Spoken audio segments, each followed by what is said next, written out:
ha comenzado la grabación. Bueno, el tema de hoy es la programación dinámica en el contexto del aprendizaje por refuerzo, que es el marco de trabajo que hemos venido trabajando, o que trabajamos la clase anterior y ustedes estuvieron estudiando durante la semana para hacer la tarea. Antes de hablar de la programación dinámica, vamos a dar un pequeño repaso de los bandits en una lámina que va a concentrar todos los conceptos, pero antes que eso, quiero hablarles de una noticia. Entonces, comencemos con la noticia, que es lo más importante. Aquí les estoy presentando un trabajo que acaba de ser publicado hace una semana exactamente. Fue el martes pasado, y es un trabajo donde reportan que un algoritmo ha sido capaz de dominar no solo un entorno, estamos hablando de aprendizaje por refuerzo, no solo un entorno, sino varios entornos, utilizando los mismos hiperparámetros. Entonces, con esto quiero resaltar dos cosas. Lo primero es que el aprendizaje por refuerzo, el estudio de cómo aprender a desenvolverse en entornos, es un tema muy vigente. Y lo segundo es que todavía hay mucho trabajo por hacer, hay cosas que todavía no son posibles. Y por ejemplo, aprender a desenvolverse en distintos entornos, eso es lo que llaman la inteligencia universal, es uno de esos retos. Y gracias al uso del aprendizaje por refuerzo, estamos logrando avanzar en ese sentido. Entonces, esto sirve de motivación para lo que estamos haciendo acá en este curso. Entonces, aquí les estoy dejando el enlace donde ustedes pueden ver el reporte del trabajo ese que está allí.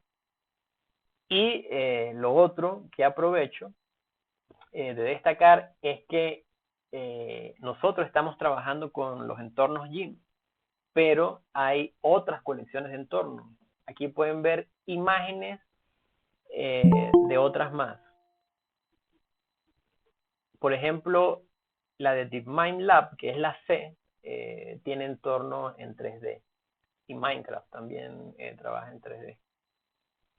Entonces, eso es como abreboca, a manera de motivación. Comencemos entonces hablando de un repaso conciso de los bandits. Y de hecho, esta lámina la dejé adrede para hoy porque necesitaba que ustedes revisaran un poquito lo que habíamos visto la semana pasada para que sea más fácil de entender la definición formal de esto. Y de hecho ahí les estoy dejando el link de un post, ahí lo pueden ver que es un blog asociado a Princeton, en donde hablan de los bandits, pero desde el punto de vista del formalismo. Y eso es lo que quiero resaltar hoy. Entonces, en los bandits ya sabemos que es un problema, y en este problema hay parámetros conocidos, hay parámetros desconocidos. Voy a sacar acá el lápiz para ir marcando. Aquí está. Hay parámetros conocidos, que es esto que estoy aquí resaltando, desconocidos. Hay un protocolo para abordar el problema y hay unas medidas de rendimiento, que es más o menos lo que yo les estaba comentando en la introducción al aprendizaje por refuerzo en la clase pasada de Bandit. Entonces, ¿cuáles son los parámetros conocidos en este problema? Bueno, tengo el primer parámetro conocido, n, que hace referencia al número de brazos. Es el primer parámetro conocido. Y el segundo, bueno, aquí dice que posiblemente, y el segundo parámetro conocido es el número de intentos, que llaman aquí el número de rounds. Y para que el problema sea razonable, te debe ser mayor o igual a n. Entonces, esos son los parámetros conocidos. En la actividad que ustedes estuvieron trabajando, teníamos dos brazos y estábamos trabajando con 100 intentos.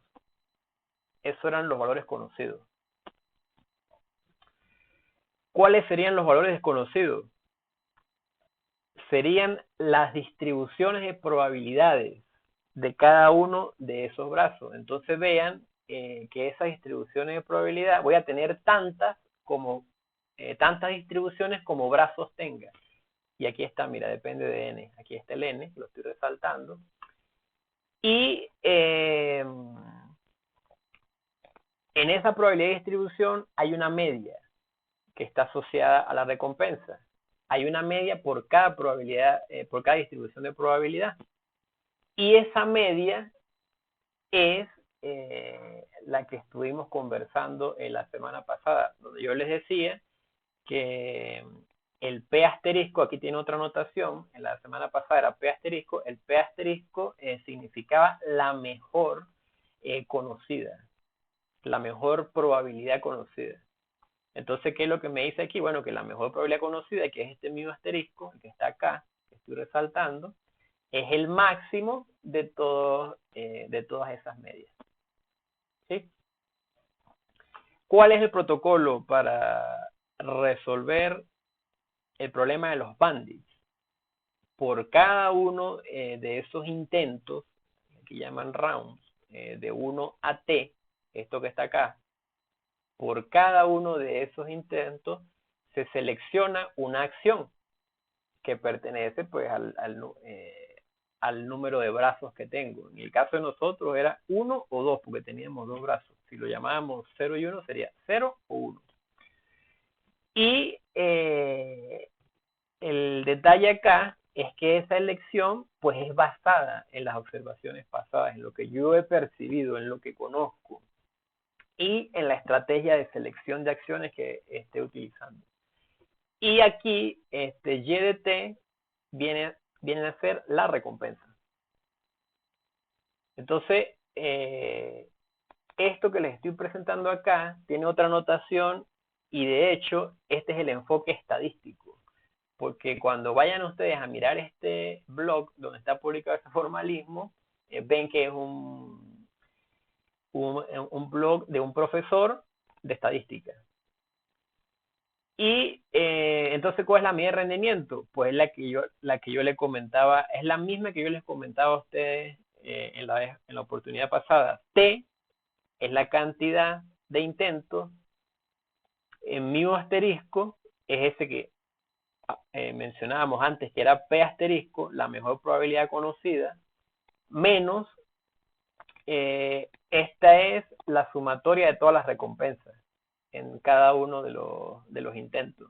Entonces, si nos ponemos a ver, esta es la R total, la R de T que conocíamos nosotros.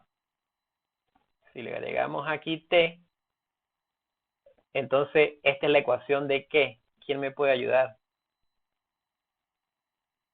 Ese es regret. Ese es, sí señor, esa es. Y me alegro de que rápidamente la haya recordado. Entonces, yo esperaría que con esta aclaratoria, donde cada cosa está puesta en su lugar, se termine de comprender mejor lo que es el bandit. En resumen, tengo parámetros conocidos, parámetros desconocidos, el protocolo o el algoritmo y la medida de rendimiento. ¿Cuál es la otra medida de rendimiento que tengo? ¿Quién se acuerda? La recompensa total. La recompensa total, sí señor, que sería esta que voy a marcar en azul. Esta sería mi otra medida de rendimiento, la recompensa total. Entonces, antes de hablar de la programación dinámica, me gustaría que si alguno de ustedes quedó con alguna duda sobre los bandits, pues la haga en este momento. ¿Alguien? Ajá, adelante, Alfredo. Justamente tenía una pequeña duda con la forma en la que se calcula el regret.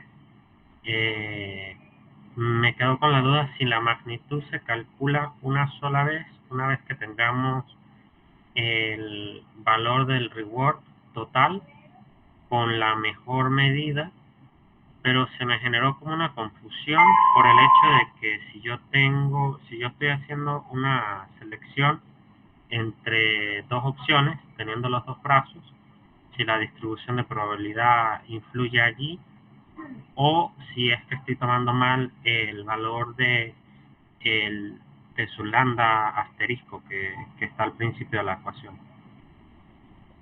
Ajá, lo que pasa es que son dos cosas distintas, Alfredo.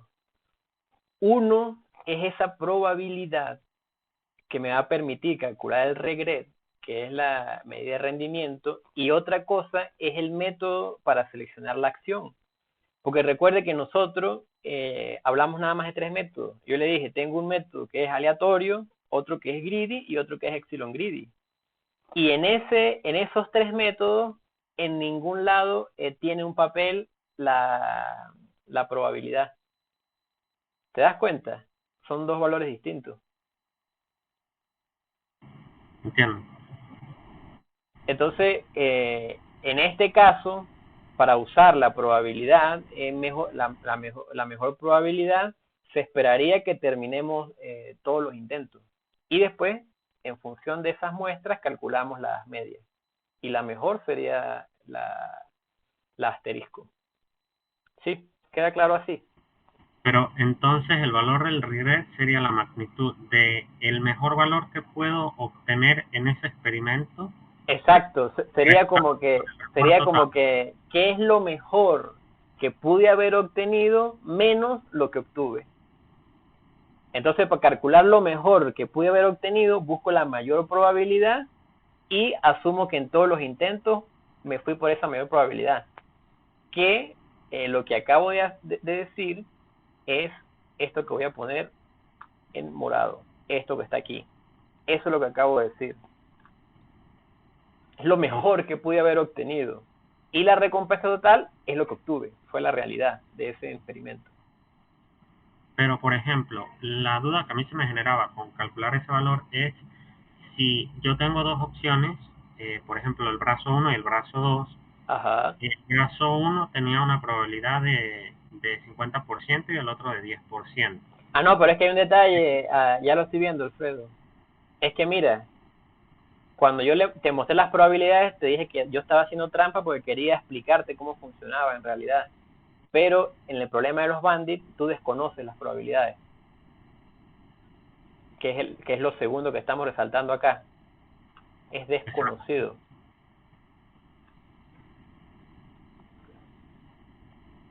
Entonces, como es desconocido, no tienes manera de hablar de probabilidades cuando estás tomando decisiones. Entonces, si yo quiero calcular ese valor, sería, por ejemplo, si hice 10 pasos y tengo probabilidad del 10%, asumo que por lo menos gané una vez o que gané las 10 veces.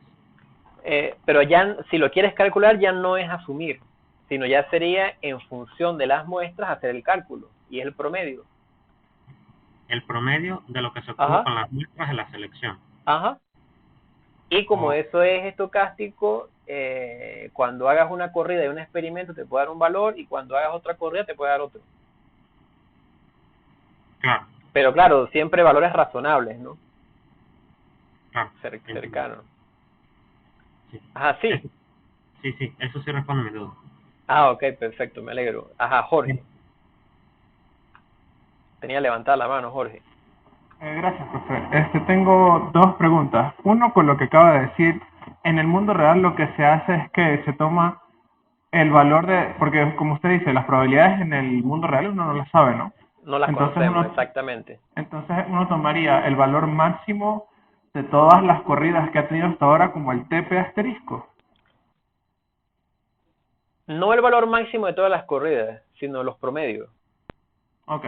O sea, con todas las corridas calculo los promedios, y cuando ya tengo calculado los promedios, que son estos que están aquí tendría 1, 2, n. Cuando ya tengo estos valores, veo cuál es el mayor de ellos. Y el mayor de ellos es lo mejor que conozco. Ok. Y la otra, gracias, profe. Y la otra pregunta que tenía era si podría hablarnos un poco más del Epsilon con respecto al Epsilon Greedy, porque por más que vi varias cosas en internet para la tarea de hoy, quería saber más información de su parte. Según lo que nos dijo el profesor Mujica, era que tan dispuesto estaba la gente en explorar, pero no sé si usted tiene otra definición. Ok, mire, en realidad lo del Epsilon Greedy está más asociado a lo que se llama el trade-off entre exploitation y exploration, que es, lo que pasa es que ese en realidad es otro problema, Jorge, que en realidad yo no le hice mucho énfasis acá, pero el problema de cuándo explorar y cuándo explotar tiene que ver, por supuesto, con lo que vimos acá, pero tiene que ver en qué me conviene más. ¿Me conviene más en un entorno explorar o me conviene más explotar? Y el detalle con eso es que no hay una respuesta certera, porque depende de cuál va a ser el objetivo. Entonces, cuando nosotros usamos ese epsilon greedy, el epsilon es la probabilidad de explorar, voy a colocar aquí explore, de explorar, y 1 menos epsilon sería la probabilidad de explotar, exploitation. Entonces, si yo quisiera una toma de decisiones aleatoria, que es 0,5, este valor de epsilon sería igual a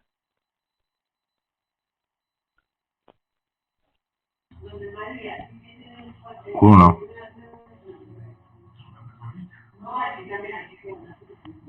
Si es igual a 1, entonces yo lo que voy a hacer todo el tiempo es explorar. Esto que está aquí arriba sería aleatorio. Pero si yo veo que, porque de repente aleatorio es la primera prueba que uno puede hacer en un experimento, pero si yo veo que aleatorio no me da resultados buenos ni cerca de lo que yo estoy esperando, entonces digo, no, tengo que usar, en el proceso de entrenamiento tengo que usar el conocimiento que vaya aprendiendo. Entonces, ¿qué tanto lo voy a usar? Es lo que yo voy a poder variar este epsilon. Y epsilon, lo voy a colocar acá, epsilon pertenece a un valor entre 0 y 1. Entonces, para decir ya una definición final de lo que me permite hacer epsilon, me permite controlar qué tanto voy a explotar el conocimiento que conozco en la fase de aprendizaje. ¿Cómo lo ve ahora, Jorge? Sí, eso tiene más sentido. Gracias, profe. Sí, por ahí va el epsilon greedy. Pero, como te digo, eso va a depender del experimento. Entonces, a medida que vayamos viendo más entornos y más objetivos, vamos a tener mejor ideas del epsilon, de cómo usarlo. Ajá, había otra mano levantada, pero creo que ya la bajaron. Sí, profe, era la mía. Es que Ajá, David. venía por los mismos tiros de cómo calcular el regret. Al menos en mi tarea yo no la implementé. Ok, La métrica que implementé fue el reward máximo, ok. la simulatoria. Pero era por eso, porque tenía duda de si el regret debería ser algo estocástico o si debería ser eh, también calculado de manera iterativa, de manera de que en cada posible decisión que pudiese tomar el agente, si decidía tomar, digamos, la que no fuese greedy, entonces yo ya tendría conocimiento en ese momento de que no estoy tomando la mejor decisión posiblemente. Y pensé que quizá el regret era algo determinístico, pero por lo que No, usted... no. Veámoslo así. Lo que está en la pantalla es una aproximación desde el punto de vista de la estadística. Como es de la estadística, en la estadística, ¿qué hacemos? Tenemos los datos y después hacemos cálculos sobre ellos. Entonces, eso es el regret. Está pensado para usarlo después que tenga todos los datos. Claro. Está bien. Ahora, como se está usando los conceptos que están allí para el aprendizaje por refuerzo y que una gente pueda aprender del ensayo y error, por lo general se habla más, entonces es de la recompensa total. Que probablemente si buscas más ejemplos, vas a ver más la recompensa total. Es más parecido a una gente que aprende, como más apropiado.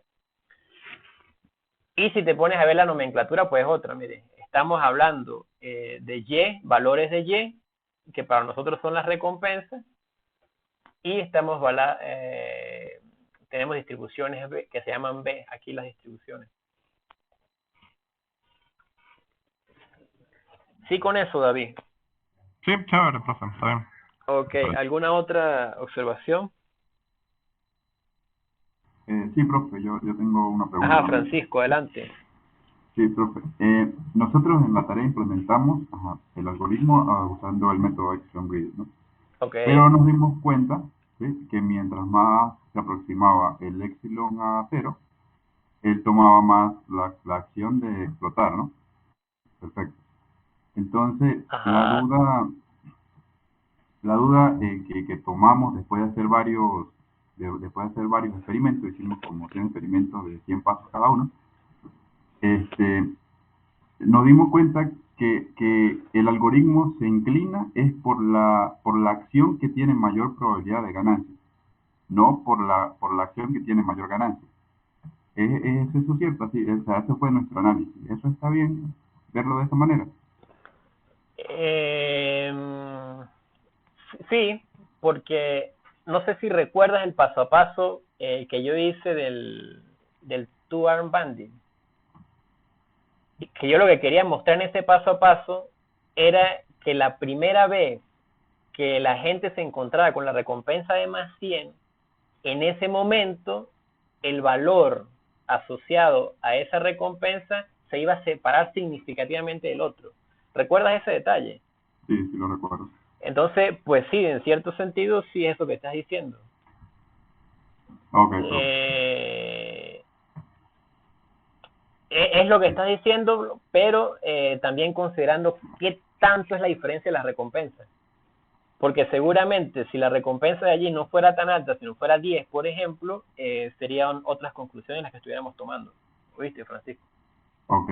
Profe, y otra pregunta. En cuanto a los valores iniciales, también tuve dudas, porque, por ejemplo, si uno variaba los valores iniciales, tomando valores iniciales aleatorios, el valor o sea, con el método Epsilon Greedy mejoraba muchísimo el puntaje, o sea, la recompensa. Pero no me quedó claro el por qué eso variaba si usaba valores iniciales 0 y si usaba valores iniciales diferentes de 0. Oye, me has hecho una pregunta súper interesante. No, está muy bien. Y es que de hecho, los valores iniciales es un tema completo de investigación. No sé si has escuchado el concepto de transfer learning. Transfer learning es agarrar conocimiento que se aprendió de alguna tarea y tratar de llevarlo para otra tarea. Y una de las maneras de hacer esa transferencia de conocimiento es a través de los valores iniciales. Entonces, con respecto a los valores iniciales, ¿qué puedo decir? Primero, yo les mostré en la clase pasada tener valores iniciales de 0, que fue en el primer caso que hice aleatorio, y también les mostré tener valores iniciales de 1, que fue el que hice con la política greedy. ¿Recuerdas eso? Sí, lo recuerdo. Ahora, quizás yo lo mencioné, pero no lo recuerdo muy bien, que también se pueden usar valores aleatorios. Y de hecho, Francisco, como en realidad aquí estamos hablando es de comportamientos probabilísticos, cuando yo use valores aleatorios, me va a dar mejores resultados. ¿Por qué? Porque es probabilístico. Sí, eso lo noté con la prueba que hice. O sea, no lo puse en el informe porque en realidad no sabía qué concluir, pero sí lo noté. No, pero es que de eso es que se trata, de interpretar qué es lo que está pasando. Y me alegra que estés haciendo estas preguntas. Por eso quería preguntar para no estar perdido. Hay otras estrategias para seleccionar los valores iniciales, ¿oíste, Francisco? Okay. Pero ya todos esos temas, como son tan específicos, ya se salen del alcance. Porque aquí lo que queremos hacer es un barrido por todo por las ideas fundamentales y de repente algunos detalles. Ok.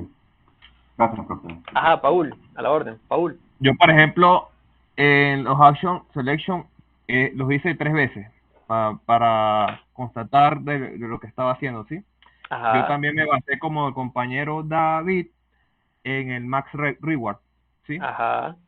Que es la sumatoria de los rewards. Pues yo agarré una pequeña línea de código y pues calculé la sumatoria de la iteración de, de los rewards y pues hice lo que hice.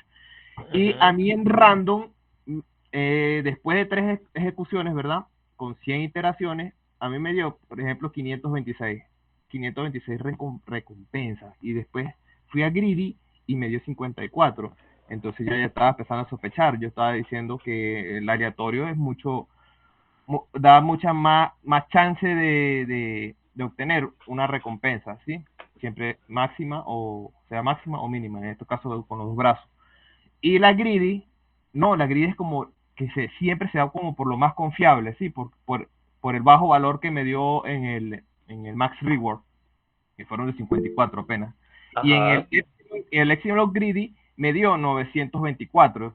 Y pensé, yo dije, cónchale, Epsilon Greedy es la mejor combinación entre estos ambos Action Selection, que es random y greedy. Esa fue mi conclusión en la tarea. Ajá, pero la pregunta mía sería, Epsilon Greedy, ¿con qué valor de Epsilon? 0.1, que fue el que utilicé. Mientras más alto el Probó valor con de uno Epsilon, solo. mejor, ¿no? En este caso en cuestión, por ejemplo, mientras más alto el valor de Epsilon, más se aproxima al random, porque de hecho es lo que se está expresando arriba, de que el valor de la acción es directamente el Epsilon. Exactamente. Pero hay un detalle que de repente no lo han considerado porque no lo he escuchado, y es que estamos hablando Bueno, es de valores probabilísticos. Y cuando yo tengo valores probabilísticos, un mejor descriptor del comportamiento lo puedo obtener ejecutando varias repeticiones y sacando promedio. Eso, eso es como una claro, especie, eso es como una especie de conocimiento popular del mundo de la estadística, pero yo en realidad no sé si eso está demostrado, pero es bien aceptado, por lo menos en el mundo de la investigación es bien aceptado. Cuando en un entorno probabilístico hago varias ejecuciones, saco promedios y eso me describe el comportamiento de lo que está pasando allí. Entonces, por ejemplo, en el caso de nosotros que queríamos comparar estas 3 cosas, ¿qué pudieron haber hecho ustedes? Primero, hacer una corrida de cada uno y comparar con el resultado. O segundo, hacer 100 corridas de cada uno, sacar los promedios y comparar los promedios. De hecho, en el libro de el que está en la diapositiva 0, en el libro de Richard Hutton, en ese libro, el problema de los bandits, ellos lo analizan haciendo 2000 ejecuciones, es decir, 2000 experimentos. Sacan el promedio y allí es donde sacan el análisis. Pero todos esos detalles es lo que yo quería que surgieran. Y eso surgen es sentándose a trabajar con los bandits. Ajá, Paul, ¿alguna otra cosa? No, Ajá, solo Albert. que decía que precisamente yo lo hice así, y justo con 2000 ejecuciones de cada método, casualidad. Ok, Y noté eso, que entre mayor incrementaba la utilización de la parte greedy, en el Epsilon greedy, iba aumentando la recompensa hasta cierto punto, porque ya cuando me iba mucho hacia el greedy y disminuía la cantidad de exploración, pues bajaba también otra vez un poquito la recompensa. Porque perdía exacto. mucho tiempo yéndome por el greedy. Y eso y eso que estás diciendo es lo que yo estaba mencionando hace rato de ese balanceo entre explorar y explotar. ¿Cuánto debo explorar, cuánto debo explotar? Pero me alegra que hayan surgido todas esas dudas. Pues eso quiere decir que sí se hizo un trabajo allí. Alfredo, adelante. Disculpe, en lo que estaban hablando en la parte de balanceo, no sé si en alguna oportunidad con algún experimento logro ver si sí hay condiciones que pueden balancear por lo menos los valores. Digamos, por ejemplo, cuando intentan demostrar que la probabilidad de que una cara de un dado caiga en un sexto, Ajá. utilizan una cantidad de experimentos muy grande con un dado balanceado. Entonces, ¿hay alguna similitud en, en este campo con los bandits para tratar de balancear los experimentos? Que usted sepa. Pues en realidad me suena más el problema que estás planteando como un problema estadístico. Eh, ¿tú lo ves así también, como un problema estadístico? O sea, la pregunta es como haciendo como un, digamos, como una analogía con ese ejemplo que es netamente estadístico, Ajá. porque cuando se quiere, por ejemplo, tener una distribución de probabilidad balanceada, hay que tener pues ciertas condiciones iniciales para que el experimento sea fiable. Por ejemplo, para el dado es que el dado esté balanceado. Entonces no sé si hay una analogía similar para el caso de los agentes que utilizan los bandits para que los experimentos sean más fiables. Eh, yo creo que cambiaste el problema porque me estás hablando de poder controlar la distribución de probabilidad. Y en los bandits, casualmente, eso es lo que no conozco. Cualquier distribución de probabilidad puede existir y yo lo que tengo es que aprenderla. O sea, me volteaste el problema, ¿sí, verdad? Sí, o sea, en teoría sería que eso no importaría si la distribución por probabilidad no está balanceada. No, para los bandits no importaría y de hecho, como les he mencionado, los bandits es todo un tema de investigación, Alfredo. Allí hay mucha variedad y una es esa. Por ejemplo, lo que nosotros estuvimos trabajando en realidad es una distribución de Bernoulli. ¿Por qué? Porque él me da la probabilidad de éxito y con esa probabilidad de éxito, que es ese P que calculamos allí o este mu, con esa probabilidad yo tengo una referencia de cuántas veces puedo acertar o no, pero yo pudiera tener allí una distribución normal también. O sea, por ejemplo, esta B1 pudiera ser una distribución normal, pudiera estar así, algo así. Vamos a suponer que son valores de recompensa, no sé, que van de 1 a 6, por ejemplo, o a 5. Yo pudiera tener una distribución así, y en BN pudiera tener otra distribución. Por ejemplo, pudiera tener una distribución así en BN.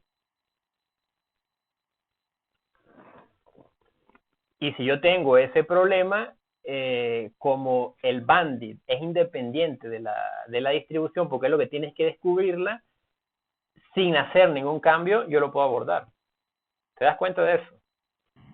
Ok, ok, entiendo. Sí. Entonces, Gracias. cuando mencionaste de garantizar una distribución de probabilidad equilibrada, me estás hablando de otra cosa. Ok. ¿Has alguna otra pregunta? Ok. Bueno, en general me alegro y les agradezco a todos por tomarse el tiempo de estudiar a los bandits. Pasemos ahora a lo que nos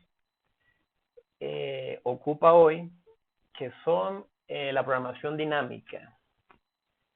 ¿Cómo utilizar la programación dinámica en el contexto del aprendizaje por refuerzo? Bueno, cuando se habla de programación dinámica en aprendizaje por refuerzo, se habla de un proceso de edición de Markov, que es lo que vamos a ver ahorita. Pero antes de ver eso, claro, después de ver el proceso de Markov, vamos a ver cómo resolverlo y tengo dos casos de estudio para mostrarles hoy. Pero antes de eso, una merecida contextualización para tener idea de dónde estamos ubicados. Entonces, como contextualización, observen esta tablita que tenemos acá. Tengo dos ejes. Vamos a buscar aquí el color rojo. Tengo dos ejes, ¿no? En el eje de las Y, ¿qué tengo? Tengo una característica que es, ¿debo aprender el modelo o me das el modelo? Y en el eje de las X, ¿qué tengo? Una característica que es las acciones que yo haga van a cambiar el entorno o el modelo en realidad. Las acciones van a cambiar el modelo o no. Entonces, en la intersección entre tener un modelo dado y que las acciones no cambien el modelo, estaríamos hablando de teoría de decisión en este punto que estamos acá. Claro, nosotros no trabajamos eso. Eso es más estadístico. ¿Qué trabajamos nosotros?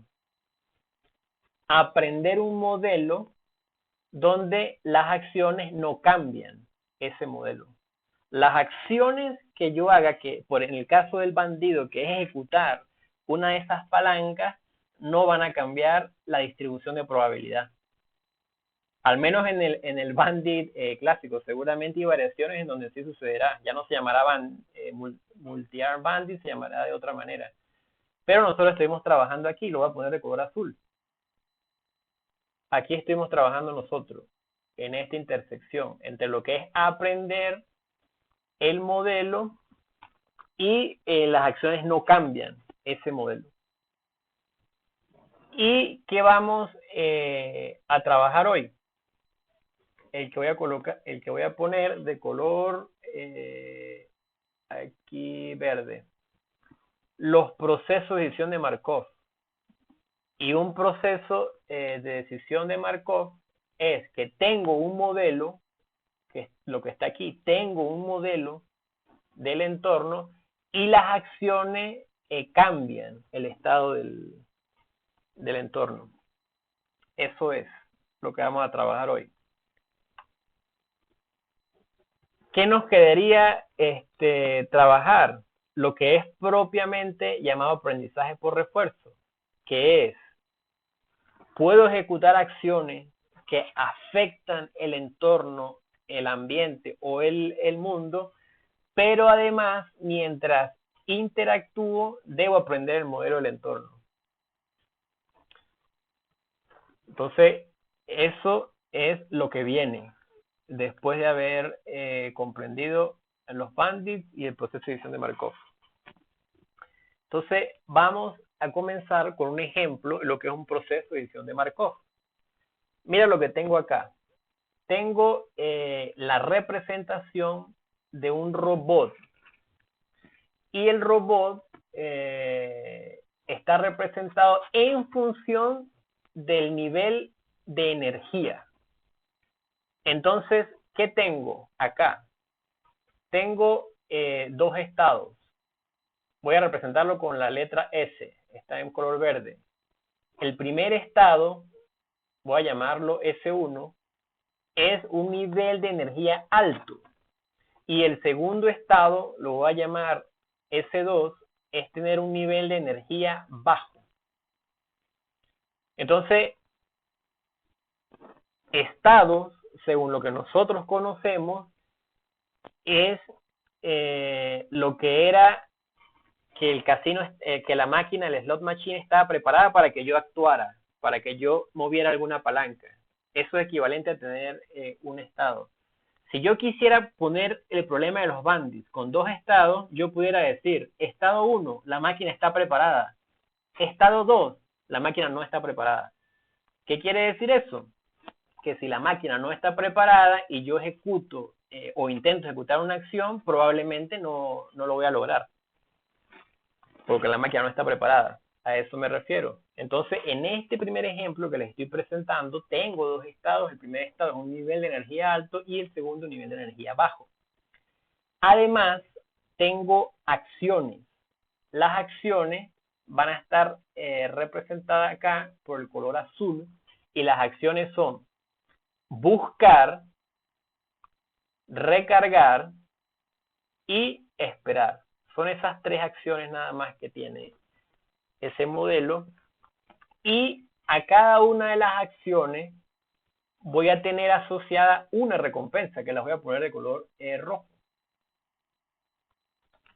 Por ejemplo, estar con nivel de energía alto y esperar me da la recompensa de esperar, la que acabo de marcar en rojo. Estar en alto y buscar me da la recompensa de buscar. Habría que definir un número allí, ¿no? Recuerden que las recompensas son un número real. Estar en el estado de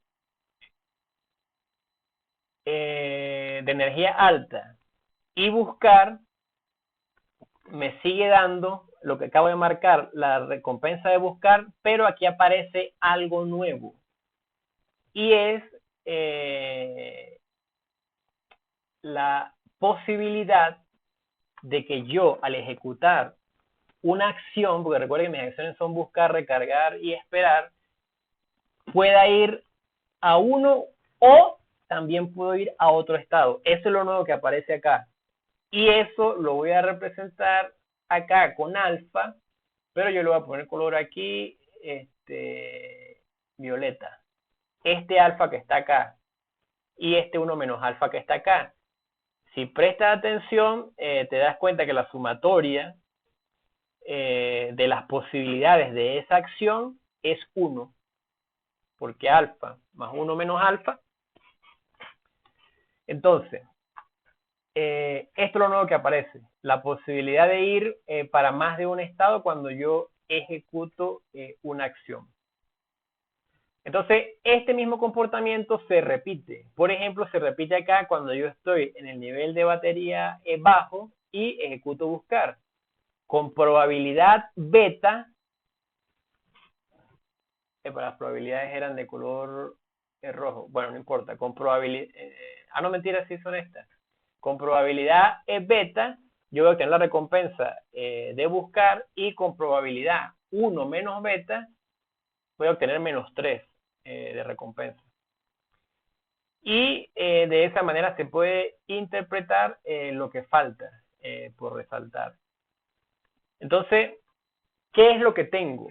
En realidad, una manera de describir un comportamiento a través de la relación de los siguientes elementos.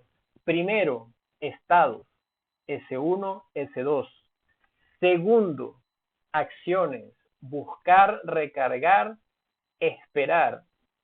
Tercero, recompensa. La recompensa está en un estado, un nivel alto y permanecer en el nivel. Tiene una recompensa de esperar. Y además hay una probabilidad. La probabilidad de que si yo ejecuto una acción, voy a un estado o voy a otro estado. ¿Qué es lo que le estoy diciendo en resumen? Que un proceso de decisión de Markov es la interrelación de esos elementos para describir un comportamiento. Eso es lo que les estoy diciendo.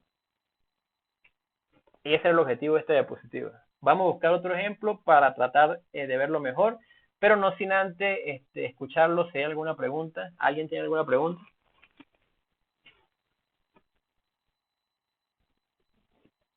Ok, voy con la siguiente diapositiva. En la siguiente diapositiva tengo un ejemplo más amistoso en donde tengo 3 estados. A ver, Albert, por favor, dime cuáles son los estados en solo los estados, ¿cuáles son los estados en este problema del carro? Frío, caliente y sobrecalentado. Esos son. A ver, David, ¿cuáles son las acciones en este problema? Acciones. Ir lento, ir rápido. Exacto, ir lento, ir rápido. Eso es.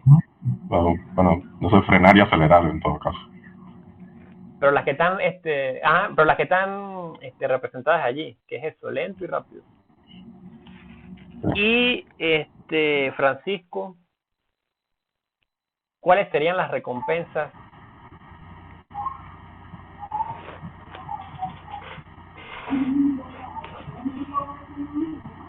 Más 1. Ajá. Lo que está en color verde, ¿verdad? Lo que está en verde, sí. Eso es. Exacto. Y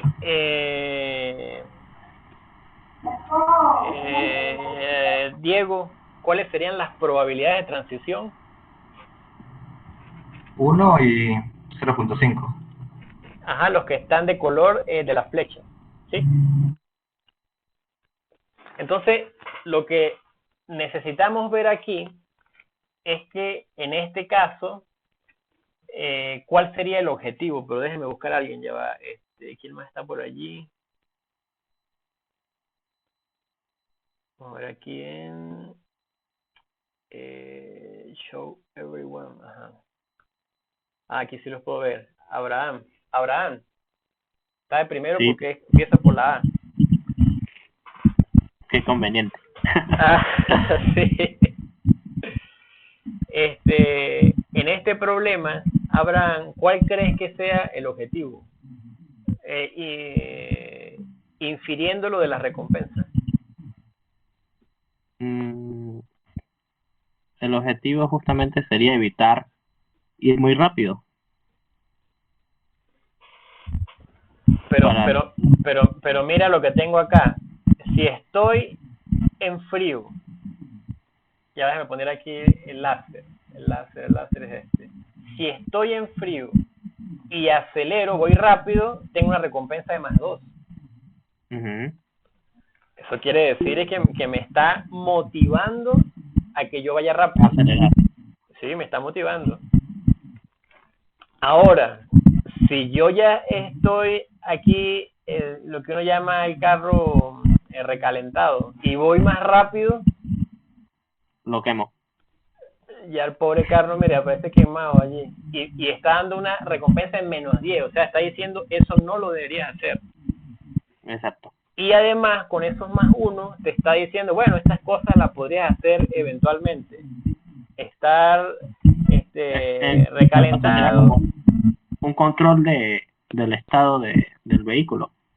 Control de velocidad. Sí, señor, se puede ver de esa manera.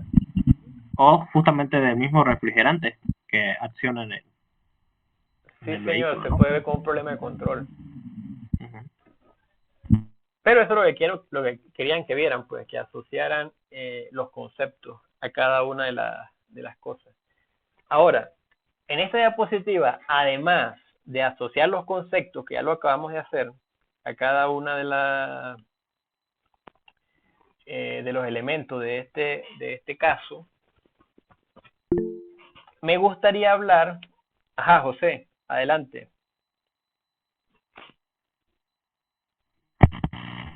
Tengo una pregunta. Cuanto al carro que está sobrecargado, ¿es la forma de 5?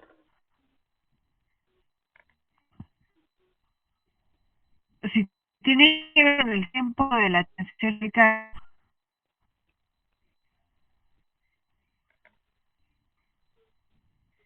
Margaret, no te escuché bien. ¿Podrías, por favor, repetir? Ya va.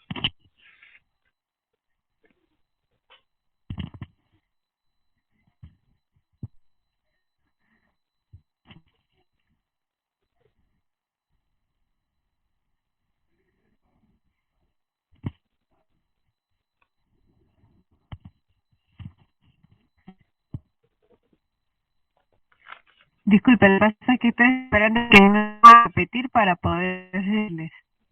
Ok, está bien. Esperamos con paciencia. Bueno, lo que más o menos le comprendí a él es que por lo menos el carro sobrecalentado que tiene que ver es por los tiempos de transición. Bueno, ya le está haciendo el rock, ¿sí? Y que por eso el 0,5 que donde es por razón de estar rápido. Ese sobrecalentamiento hace que, o sea, del ojo hace que se así hace que caiga más el carro, por así decirlo.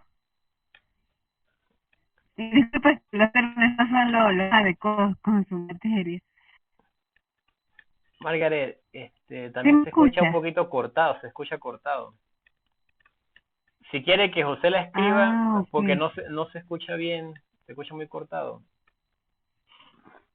Ok. Dile que la escriba y ahorita volvemos, aunque aquí Alfredo está diciendo que... Y anterior a esa hay otra pregunta también, Alfredo me de está ver. diciendo aquí, quiere decir que tendría más sentido que la recompensa de pasar de Cooler Worm sea -2, algo así.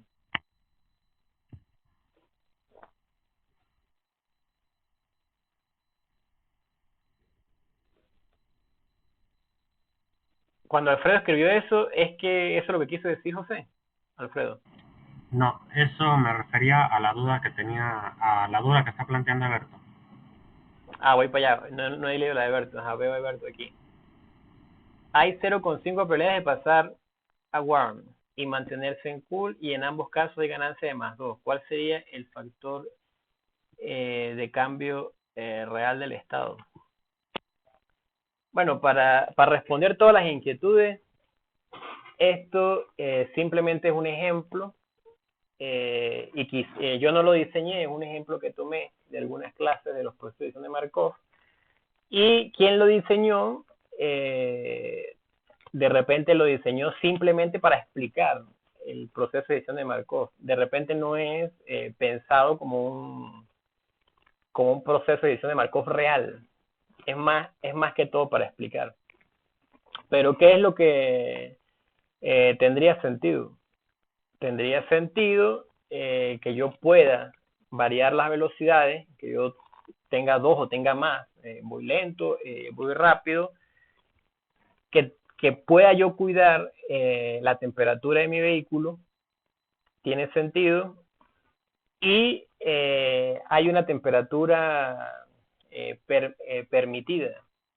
Entonces, la idea es que no pase de esa temperatura permitida. Entonces, es lo que nosotros vemos que hace el electroventilador del carro.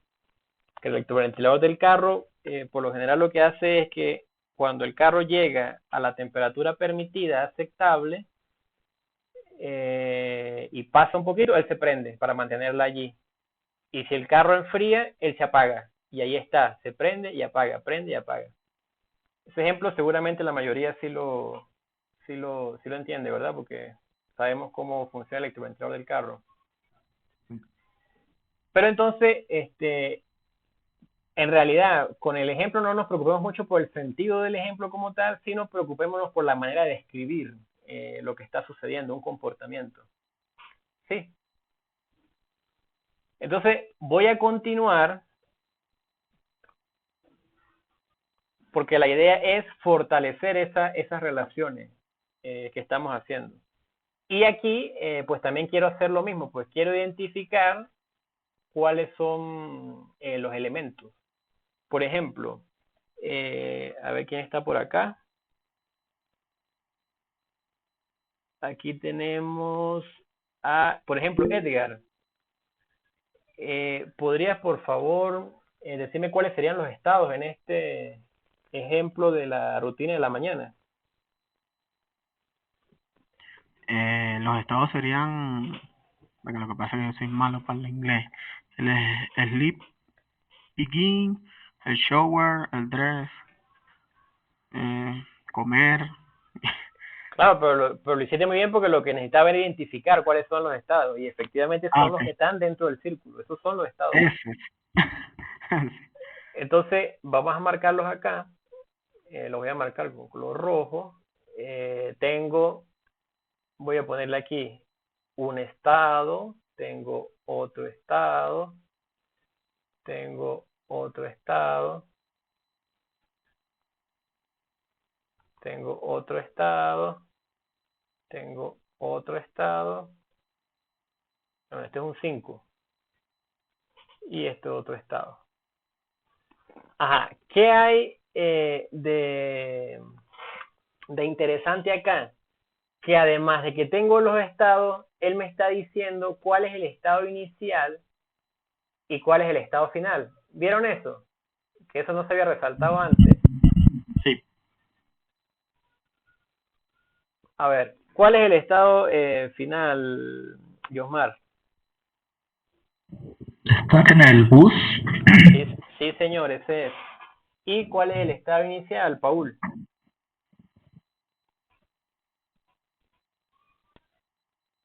Paul, ¿estás? Sí, sí, aquí estoy. El estado inicial me preguntaste, ¿no? Sí, ¿cuál es el estado inicial?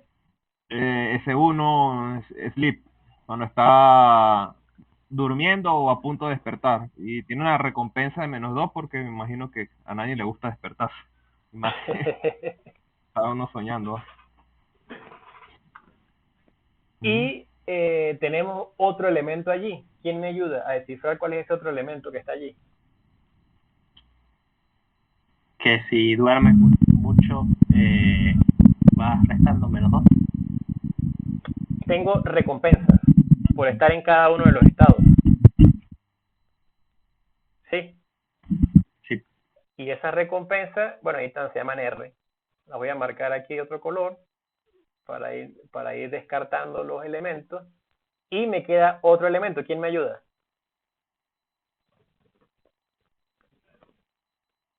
Las acciones. Sí hay acciones relacionadas y las En las acciones probabilidades no están las probabilidades ahí reflejadas, pero las acciones, aunque no están representadas de alguna manera, las acciones son pasar de un estado a otro. Entonces, ¿cuáles son esas probabilidades? Los números que están allí. Ven que son probabilidades porque son 0.9, 0.1, 0.7. ¿Sí? Y la idea, Sí. la idea es que la sumatoria de las probabilidades para un estado de 1 es la idea. Entonces, por ejemplo, voy a agarrar aquí DRESS, el estado DRESS. 0,6 de probabilidades de ir a arreglarse, 0,3 de probabilidad de ir a tomar el bus y 0,1 de ir a dormir. Entonces, si yo sumo esto, si yo sumo ese menos el punto 1, punto 3 y punto 6, voy a obtener ese 1. Entonces, es como que una de las cosas a considerar cuando yo describo un entorno utilizado como un proceso de edición de Markov, esa condición debe cumplirse. Y la otra condición que debe cumplirse es que para tomar una decisión yo tome en cuenta el estado actual. Es la otra decisión que se cumple. Entonces, en función del estado actual, es que yo voy a tomar mi decisión. Que es lo que se conocen como las cadenas de Markov. La propiedad de Markov es que un estado solo depende del estado anterior. Es decir, si yo estoy en sleep, no me importa si antes estaba en dress. Lo que me importa es que estoy en sleep y en función de eso es que voy a ir a la ducha. ¿Sí? Entonces, ¿qué es lo que estoy buscando con estos ejemplos? Lo que estoy buscando es que vean cuáles son los elementos del proceso de edición de Markov y que vean cómo se relacionan. Entonces, ya los elementos los vimos. Me gustaría preguntarle a alguien, a ver, Natanael, ¿estás ahí? ¿Qué elementos recuerda, Natanael, de cada uno de los ejemplos? No, como que no está Natanael. Vamos con Luis. Luis, ¿sí está? Sí, correcto. Ajá, ¿cuáles elementos recuerda? O sea, cuando elementos estamos hablando de estados. Ajá, los estados, ¿qué más elementos hay? Los que se relacionan entre sí. Pero estamos refiriendo a todos los estudios que hemos visto. O sea, Sí, por lo menos los del frío, caliente, que estamos no, yo le voy a ayudar a los elementos. Tengo estados, tengo acciones, ¿qué otros elementos tengo? Recompensas. Recompensa, muy bien. ¿Y qué otro tengo?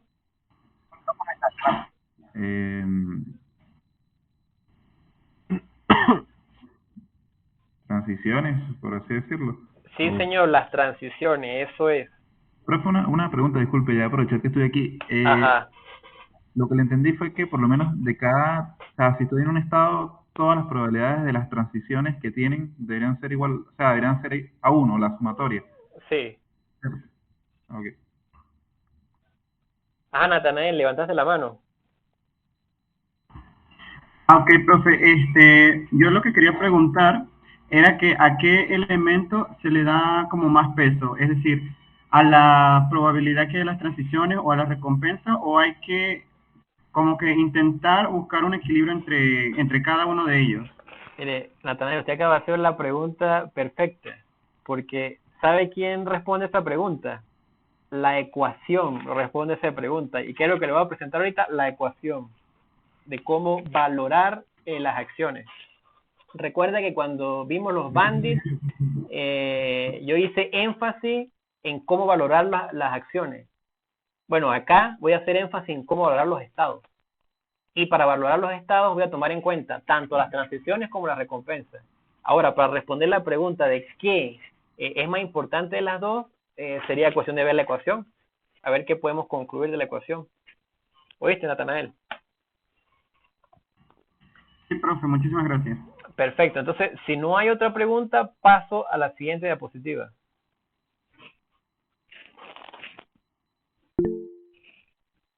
Coalbert, adelante. Bueno, que aquí el objetivo sería como maximizar la recompensa, ¿cierto?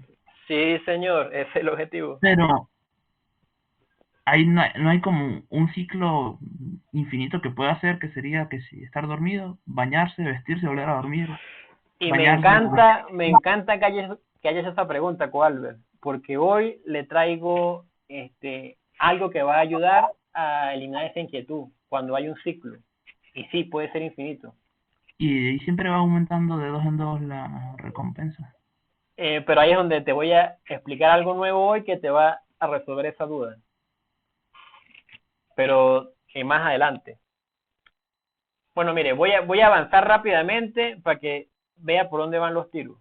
Aquí, en la segunda ecuación, que ves en la diapositiva de los criterios de optimalidad, allí está la respuesta. Horizonte infinito. Sí, señor, pero lo vamos a trabajar más adelante, todavía no.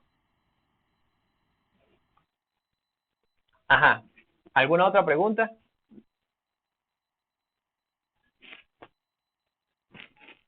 Ok, entonces sí, siguiente diapositiva. Ajá, voy a revisar aquí el chat porque creo que aquí quedó como que un mensaje.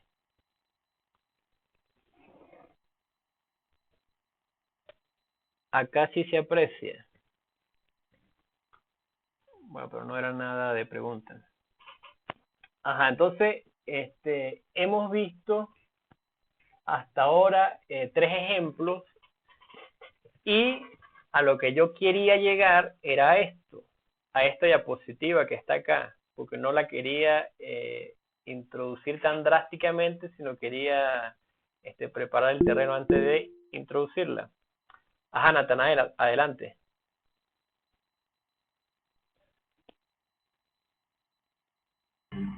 No, profe, yo no levanté nada. Ok, tranquilo, entonces sigamos. Antes, con los bandits, nosotros habíamos visto que el bandit podía ejecutar acciones, recibía recompensa, entonces lo voy a marcar aquí, acción, se me fue para la otra, otra vez lápiz, acciones con los bandits, recibía recompensa, pero era un caso especial porque había un solo estado con los bandits, eso era antes. Ahora le estoy diciendo 2 cosas nuevas. Lo primero es que ahora voy a tener modelos del entorno. ¿Y cómo voy a construir estos modelos? Bueno, los modelos son esos procesos de decisión de Markov. Markov Decision Process. Aquí lo voy a poner. Y para el agente resolver un proceso de decisión de Markov, necesita conocer el modelo completo de ese entorno o de ese proceso de decisión de Markov, valga la redundancia. Eso quiere decir que cuando un agente aprende resolviendo el proceso de decisión de Markov no requiere interacciones con el entorno. Eso es lo que quiero mostrar con esta lámina. Si yo tengo un modelo del entorno, yo puedo hacer cálculos y en función de los resultados puedo actuar ya directamente para explotar el conocimiento. Aquí estoy eliminando la exploración. Eso es lo que les quería decir. Entonces, claro, no espero que lo vean tan directo. Voy a ir desarrollando las diapositivas y al final sí me gustaría que esté claro eso. Entonces, paso a la siguiente. La siguiente sería acá. ¿Qué vamos a trabajar o dónde vamos a poner el enfoque hoy? A lo que es un proceso de decisión de Markov y a las maneras de resolver un proceso de decisión de Markov, que por lo general es la iteración de política o la iteración de valor. Entonces, vamos a arrancar con el proceso de decisión de Markov. ¿Qué es un proceso de decisión de Markov? Y aquí hay una definición formal de lo que es. Es una tupla, aquí lo voy a resaltar, de 4 elementos.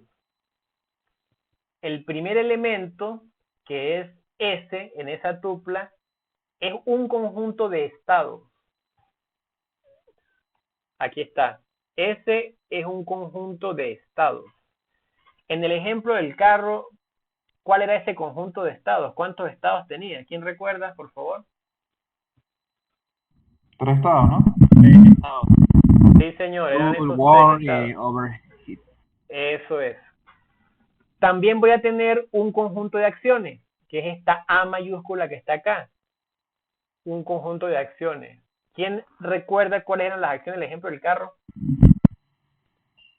Rápido o lento, ¿no? Sí, señor, rápido y lento. Y además voy a tener T, que es una función de transición. Esta T que está acá, esto que está acá. ¿Cómo se lee esto? Que el espacio de estado es ese espacio de estar en un estado, que es esto que estoy marcando acá, ejecutar una acción y llegar a otro estado. Ese espacio de estado es el que define a la función de transición y él me retorna una probabilidad. Por eso está entre 0 y 1. Lo voy a resaltar acá en color verde. Y además tengo R, que esta ya la conocemos. Voy a ponerlo aquí. Esta R que está acá es una función de recompensa. Pero mira cómo es la definición. Es todo el espacio de estado. Es la recompensa. Estar en un estado, ejecutar una acción y alcanzar otro estado. Y esa recompensa es un valor real, lo que está acá. Entonces, la función de recompensa me retorna un valor real. La función de transición me retorna una probabilidad que va entre 0 y 1. Y tanto los conjuntos de estados y acciones son discretos. Aquí dice que son conjuntos finitos de estados. Esa es la definición de un proceso de decisión de Markov. Entonces, antes de dar la palabra a Abraham, ya habrá un momento, quiero resaltar que esos son los elementos que yo intenté resaltar en los ejemplos anteriores. Adelante, Abraham. Profesor, esas transiciones son elegidas directamente o viene incluido algún tipo de función, como por ejemplo la probabilidad. ¿Sabes, Abraham, que te escuché cortado? ¿Podrías repetir, por favor? Es justamente sobre la transición. ¿Me escucha bien? Sobre transición, ok. Sí. Yo debo evaluar qué transición tomar o lo hago de manera aleatoria. Bueno, se está adelantando a lo que viene ahorita. Si quiere anoten la pregunta y esperemos 2 o 3 diapositivas para ver si las diapositivas le responden la pregunta. Vuelvo a decir ahora. Porque apenas empezamos a hablar del proceso de edición de Markov. Ajá, Ahora. entonces, ¿cómo? La pregunta para... Bueno, no importa. No, más adelante le recordamos a Abraham, más adelante le recordamos y debería ser más fácil responderla cuando conozcamos un poquito más de esto. Ajá, entonces, siguiente diapositiva. Aquí nada más en la formalización es relacionar los elementos que les presenté los ejemplos. Ese es el objetivo allí. Ahora, ¿cuál es, hablando de objetivos, cuál es el objetivo del proceso de edición de Markov? ¿O cómo se resuelve? ¿O qué es lo que busca? ¿Qué es lo que se busca cuando se resuelve un proceso de edición de Markov? Si tengo el proceso de edición de Markov, es decir, tengo el modelo ya hecho, esto que está en amarillo, si lo tengo, yo lo que estoy buscando es una política. Entonces aquí lo importante es aclarar qué es una política. Una política. ¿Qué es una política? Es una función que dado un estado, esto que está aquí, perdón, es una función que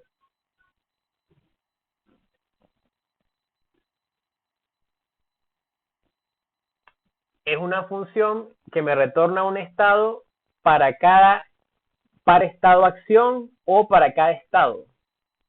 Entonces, aquí lo que me está diciendo es que las acciones pertenecen al conjunto de acciones, que es ese conjunto A, o puede pertenecer a un conjunto de acciones, pero del estado en particular. Por ejemplo, en un estado inicial, yo pudiera tener 2 acciones nada más. Por lo menos en un juego, en el estado inicial, la acción es Enter, por lo general. Y después cuando arranco el juego, ya puedo moverme hacia un lado, hacia el otro, hacia arriba, hacia abajo. Entonces, la idea es que yo tengo que buscar esa política, esa relación entre estado y acciones. Y cuando hablemos de política, vamos a hablar de una función pi, esta que está acá. ¿Qué es una función pi? Recibe un estado, aquí lo estoy resaltando, recibe un estado y retorna una acción. El estado pertenece a ese conjunto de estados y la acción pertenece al conjunto de acciones. Eso es una política determinista. También tengo la posibilidad de tener políticas estocásticas, y es estar en un estado, ejecutar una acción y recibir la probabilidad de llegar a un estado, o la probabilidad de ejecutar una acción. Entonces, vamos a hacerlo aquí con cajita negra. La entrada es un estado, aplico la función pi de s, y la salida es una acción.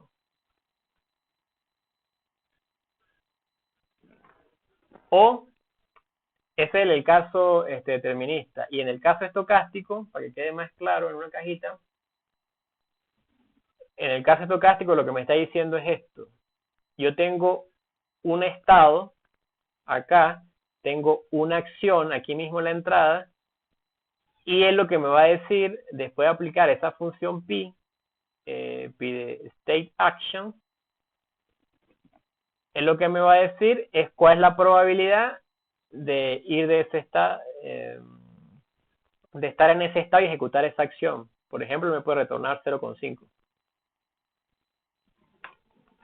Nosotros hoy nos vamos a enfocar en políticas deterministas, en la azul que está acá, que es estar en un estado, aplicar la función pi y saber qué acción tomar. Eso es lo que vamos a hacer hoy. Entonces, ¿alguna pregunta con lo que es el objetivo de resolver un proceso de edición de Markov? Profesor, una pregunta. Ajá, Alfredo. Política es lo que también se conoce con el nombre de la función objetivo de la gente, que la gente tiene que utilizar.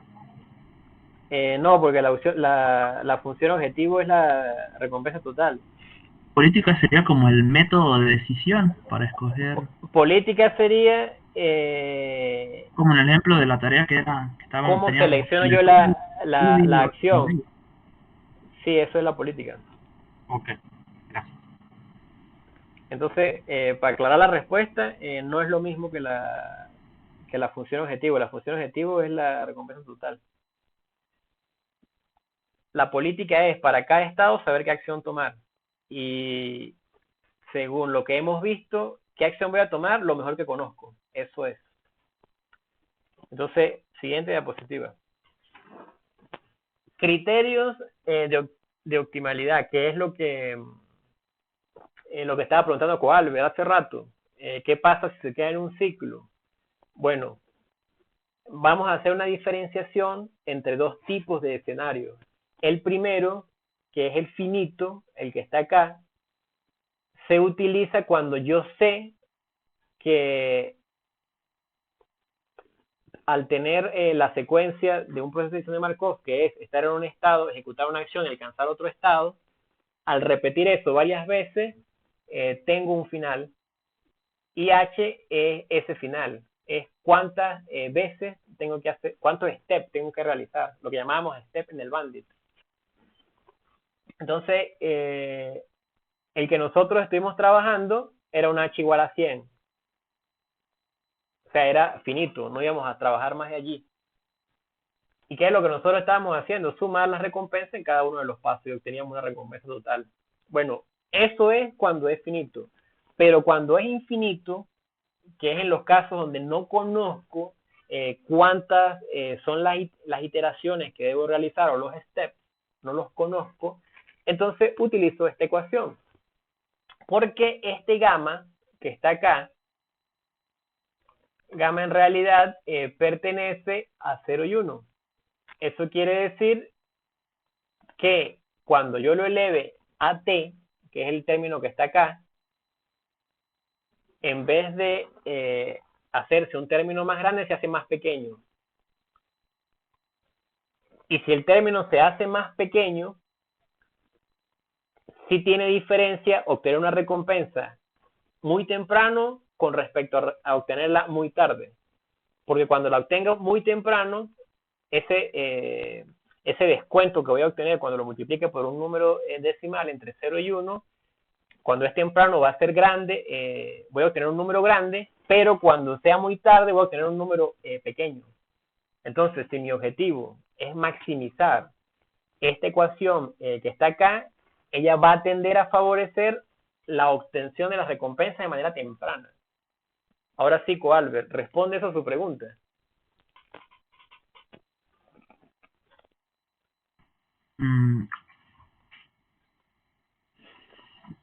Me soluciona como parte de la duda, pero también me hace pensar de que igualito como tengo, me disminuye como el beneficio de las recompensas positivas, también me disminuye lo que me quitan las recompensas negativas, ¿no? Mire esto. La primera vez es gamma a la 1 que vale gamma, ¿verdad? Por R. Si yo recibo la recompensa en la primera acción, esa recompensa va a ser... El ejemplo que teníamos de lo de dormir, va a ser todo su valor. Era 2 más 2 y más 2. No sería... O sea, si disminuye porcentualmente, ¿no disminuiría también porcentualmente el menos 2? Sí, también va disminuyendo. Pero como es maximizar, él siempre va a buscar maximizar es la positiva. O sea, eso la ecuación lo hace solito. Lo que hay que tener claro es que con esta ecuación, la segunda vez sería gamma al cuadrado. Ya la segunda vez, si yo obtengo la recompensa, vale menos que la primera vez. Eso es lo que hay que ver. Y si también obtengo una recompensa negativa, también vale menos. Sí. O sea, yo lo que veo ahí es, por ejemplo, si yo sigo el camino normal, sería de despertarse, bañarse, vestirse, arreglarse y montarse en el bus. Creo que sería como el más corto, más rápido, que le daría 16 de recompensa. Ok, Pero, vamos a regresarlo para verlo bien, cuál. Vamos a regresarlo y lo vamos con calma. Vamos a estar aquí. Ajá, aquí está. Ahora sí repite para seguirte. Ajá. Si yo inicio en dormir, primero que nada, comienza con -2 puntos, -2 de recompensa. Estoy en comienza sleep. cero. No, pero es cuando te quedas en el llego ahí. estado. Cuando llegas. Si llego estás ahí. allí y bueno. permaneces allí, sí sería la recompensa. Si no, no. Ok, si yo me voy entonces, me voy a bañarme, vestirme, arreglarme y luego al bus, son 16, ¿no? La suma de todo eso.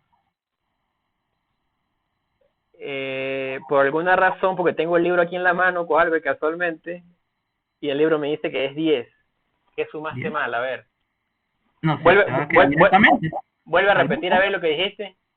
Si estoy en sleep, me voy Ajá. a shower, después a dress, a groom. Serían 2, después serían 2, serían 4, después a... Luego a arreglarse y luego al bus. O sea, Arreglarse S2, bus. S3, S4 y S6. Sí, serían 16. Sí, señor. Ajá, ok. Pero entonces si yo hago, en vez de, o sea, estoy de S1 a S2, a S3, otra vez S1, S2, S3, S4 y S5, le hubiera sumado 2 más, va a ser 18. Y si vuelvo a hacer otro ciclo, va a ser más, así esté disminuyendo por el gamma, pero siempre va a aumentar. Claro, pero ahí tendríamos que meter el gamma. O sea, pongamos que... Tú lo dices porque es el menos 2 igual. Un 50%. La primera vez que yo hago el ciclo, paso por ahí, me da 4, o sea, 2 de recompensa, porque el -2 se quita con uno de los dos. La segunda vez me da 1 de recompensa. La tercera vez 0.5. Pero siempre va aumentando.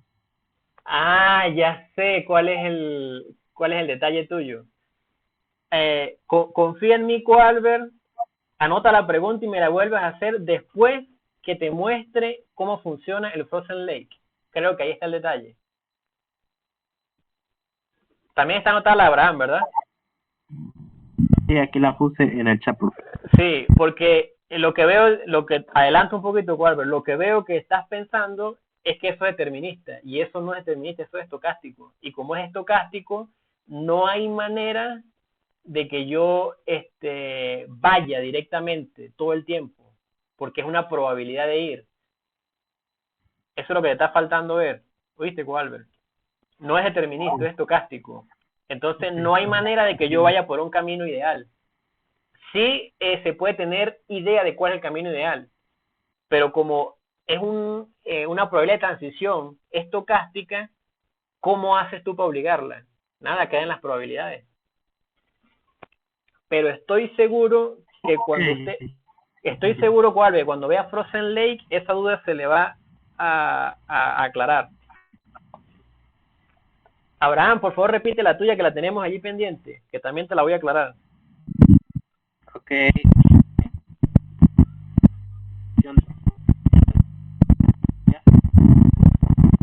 Abraham, por favor, habla un poquito más fuerte.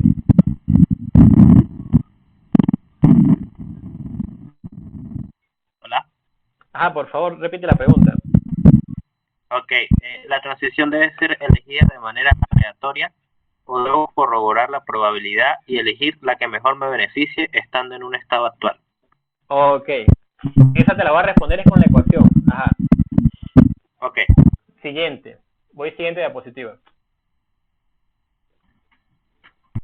Pero eso no es lo mismo, respondió a mí, de que uno no la elige, sino... O sea, exacto, pero con la ecuación lo va a ver más, pero lo que tú estás diciendo lo vas a ver más con el ejemplo del Frozen Lake, estoy seguro. Ajá, entonces ya dijimos cuál es un criterio de optimalidad y ahora vamos a ver cómo solucionarlo. Y para solucionar un proceso de decisión de Markov hay muchos propuestas, intentos, pero estos algoritmos son los clásicos y vienen de su creador. De hecho, se usa la ecuación de Bellman. Y en realidad, la mayoría de los algoritmos, que son son en realidad variaciones de esto. Entonces, conocer esto es lo importante, al menos para tener idea de cómo funciona. Entonces, vamos a comenzar con iteración de una política. Y este es el juego.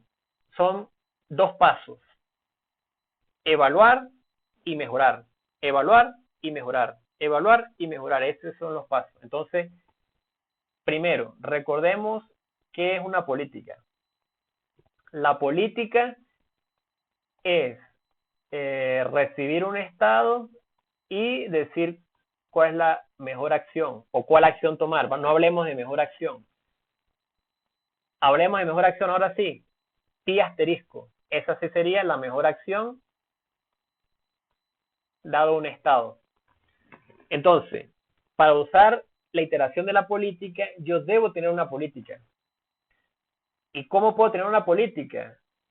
Hay varias maneras de construirla, como yo les decía. Una puede ser porque tengo idea de cómo funciona el entorno, otra puede ser de manera aleatoria. Lo cierto es que tengo que tener una política para iniciar, para arrancar.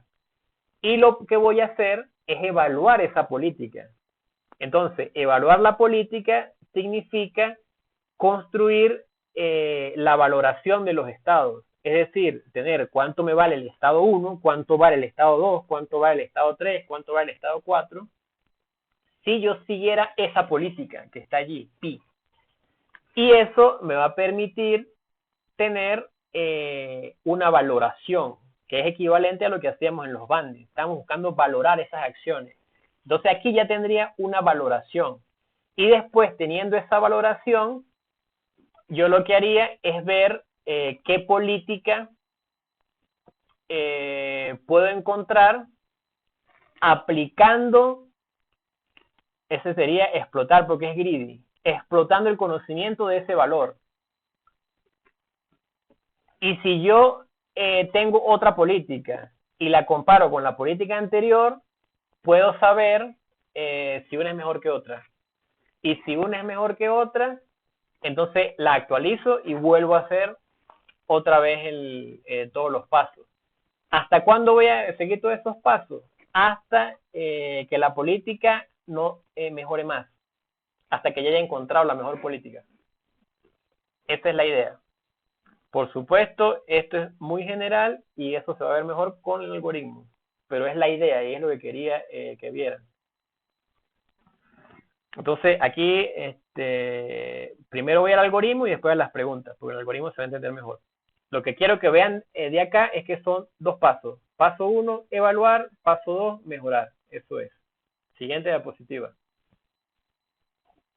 Entonces, aquí está el algoritmo. ¿Qué es lo que hago con este algoritmo? Tengo que tener una política. Entonces, bueno, aquí en realidad son 3 pasos. Yo dije que eran 2, pero aquí son 3 porque incluye la inicialización. Es inicializar, evaluar la política y el siguiente paso es mejorar la política. Entonces, en la inicialización, ¿qué es lo que voy a hacer? Tener una política. Aquí dice que uno la puede inicializar arbitrariamente. Cuando dice arbitrariamente es que usted puede decidir cuál es la estrategia para darle esos valores iniciales. Random sería muy bueno. Y por supuesto los estados pertenecen al conjunto posible para cada una de las acciones, que es lo que veíamos en la definición del proceso de decisión de Markov. Y los valores se supone que en realidad arrancamos de 0 en la primera iteración. Entonces, esto no debería pertenecer a real, debería ser 0. Podemos inicializar eso en 0. Que de hecho en el ejemplo que les voy a mostrar lo tengo inicializado en 0 para que se entienda mejor qué es lo que está pasando allá. ¿Y qué es lo que estamos haciendo acá? Aplicando esta ecuación para darle valores a los estados. Eso es. Entonces, ¿qué es esta ecuación? Esta ecuación es el valor de un estado es igual o asígnale la sumatoria, ¿qué va a variar aquí? El estado que puedo alcanzar, que es S', y la recompensa que puedo obtener. Entonces, para la variación de estados que puedo alcanzar y recompensa que puedo obtener, voy a multiplicar la probabilidad de estar en el estado S y seguir una política conocida, que es esa política pi, para alcanzar un estado S' y recibir una recompensa R. Así es como se leería esta probabilidad. Y esa la voy a multiplicar por esa recompensa que alcancé, más gamma, que es el factor de descuento. Este ya lo habíamos trabajado, creo. ¿En qué ecuación trabajamos el gamma? Nada más lo hemos visto en la ecuación de la recompensa. Cuando es infinito. Repite cuál, por favor. La de horizonte infinito, ¿no? Okay. Nada más en esa, ¿verdad? Sí. Porque en la ecuación de los bandos estábamos, era alfa. Ok. Alfa, entonces hay que hacer un paréntesis aquí. Alfa es la tasa de aprendizaje, el learning rate. Y gamma es un factor de descuento. Entonces, por lo general, cuando nosotros veamos a gamma, gamma va a estar asociada al futuro, por lo general. ¿Qué quiere decir eso? Que mira, aquí en esta ecuación la tenemos asociada al S', que es al estado siguiente. Y entonces, ¿cómo se interpretaría ese factor de descuento?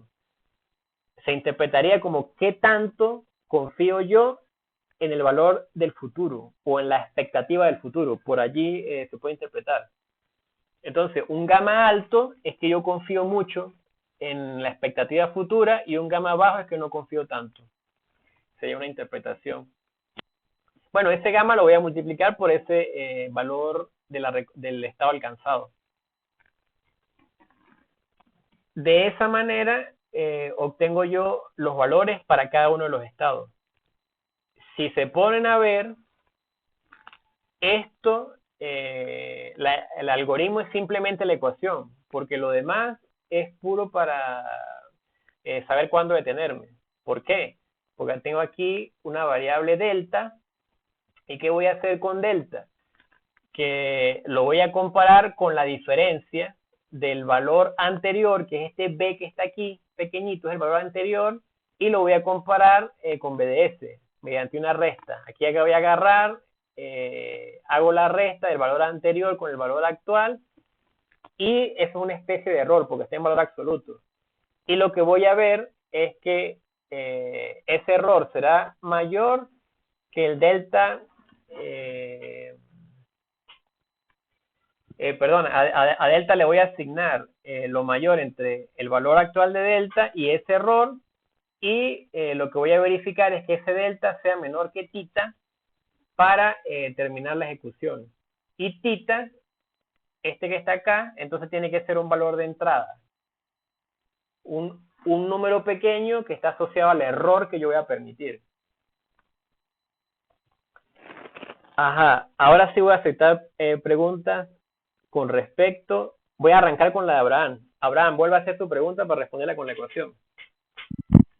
Está bien, profesor. ¿Me escucha bien? Sí, adelante. Ok. La transición debe ser elegida de manera aleatoria, o debo corroborar la probabilidad y elegir la que mejor me beneficie estando en un estado actual. Bueno, resulta que con las probabilidades lo que tenemos que hacer es usar el valor conocido. No la voy a usar para más nada. Si conozco el valor de la probabilidad de estar en un estado, ejecutar una acción y llegar a otro estado, simplemente la voy a usar para darle valor a las acciones, pero no para tomar decisiones de qué acción tomar. Creo que lo dije mal, voy a repetir. Lo voy a usar para darle valor a los estados, como está en esta ecuación, pero no para tomar decisiones. Así se lo dije bien. Ah, vale. Así sí. Y se responde, ahí se responde su pregunta. Sí, señor. Gracias. Muy bien, ahora sí, pregunta de otra persona. Ajá, David, adelante. Profe, cuando usted explicó lo del horizonte infinito, mencionó que el valor gamma beneficia a las primeras iteraciones y va decayendo durante el tiempo, ¿verdad? Sí, señor. Bueno, eso por ejemplo es diferente al valor alfa que conocíamos de los bandits. Eso no hace como, no sé, hace que ciertos problemas no sean compatibles o algo así. Bueno, O- empiezo respondiendo a la segunda pregunta. Dependiendo del problema es que yo voy a poder utilizar algún framework. Dependiendo del problema lo voy a poder representar como un bandit o lo voy a poder representar como un proceso de edición de Markov. Y si es un proceso de edición de Markov, quizás le voy a poder conocer el modelo del entorno, pero quizás no lo conozca. Entonces, dependiendo del problema, es que uno elige. Y con respecto a la tasa de aprendizaje que conocíamos, que era el alfa, por lo general el alfa se asocia a los valores actuales. Por eso es tasa de aprendizaje, es qué tanto voy a aprender de eso. Y gamma, como es un factor de descuento, se asocia a los valores futuros. Y es qué tanto voy a aprender del futuro, o qué tanto lo voy a considerar. Entonces, como estoy usando alfa en la ecuación del bandit, como estoy usando gamma en la ecuación de darle valores a los estados, que es esta que está acá, y como lo estoy usando en la del infinito, son distintos usos. Esa es la respuesta, es distinto. Ok, profe, gracias. Pasa que en general se me hace como conocido, pero quizás porque aún sigue medio abstracto y bueno. Ah, esa es otra cosa, que nosotros podemos ver todo esto con otra nomenclatura. Yo he visto que les cambian fácilmente los parámetros, por ejemplo, a alfa lo llaman de otra manera, lo pueden llamar teta, por ejemplo. El único cuidado que hay que tener es que siempre hay que mirar cuáles son las definiciones iniciales. Pero los nombres de los coeficientes cambian. Creo que haría falta ver un ejemplo gráfico para aclarar varias dudas. Pues sí, por eso es que a Cohalber se lo ve. Yo tengo dos ejemplos para hoy. Tengo el de y viene explicado paso a paso, y tengo el de Frozen Lake. Ajá. Claro, Por- ahí sí, Cla- muchas dudas se aclaran viendo algo gráfico. claro, ahí se van a aclarar muchas dudas. Ujú. Adelante. Uy, vi una mano, pero ya no la veo. Ajá, Andrés, adelante. En el caso del factor de descuento, ¿no hace que también pierdan importancia las penalizaciones? Con el factor de descuento, Sí. en realidad no lo afecta, mira, porque está separado de R. O sea, voy a marcarlo de color verde. Aquí este pedacito. R es un término y gamma está acompañando puro al valor futuro. Ok, Entonces no afecta a la penalización o recompensa positiva actual, no la afecta. Afecta es a lo que él cree de la expectativa futura. perfecto, gracias. Otra pregunta para continuar. Acabo de notar algo, que yo estoy muy emocionado con esta clase y ya se me acabó el tiempo, me quedan 15 minutos. Oh, la.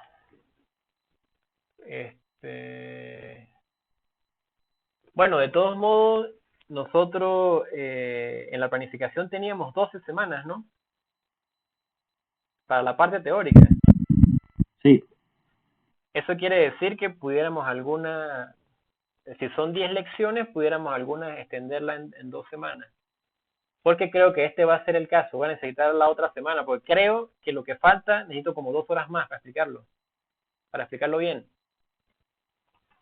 Porque mira lo que nos falta ver la otra parte de la ecuación. Esa sí la vamos a ver hoy. Después nos falta ver la de Value Iteration. Después el caso de estudio, que ese quiero explicarlo paso a paso para comprenderlo. Después tengo el código de ese caso de estudio. Después el otro caso de estudio, también quiero explicarlo paso a paso para comprenderlo bien. Y después, en función de si van a hacer ustedes la tarea, pero... adelante, Jorge. Disculpe, profe, pero no sería posible que utilizáramos parte de la clase del sábado para terminar de ver esta clase. Pero necesito como 2 horas, es el problema. Bueno,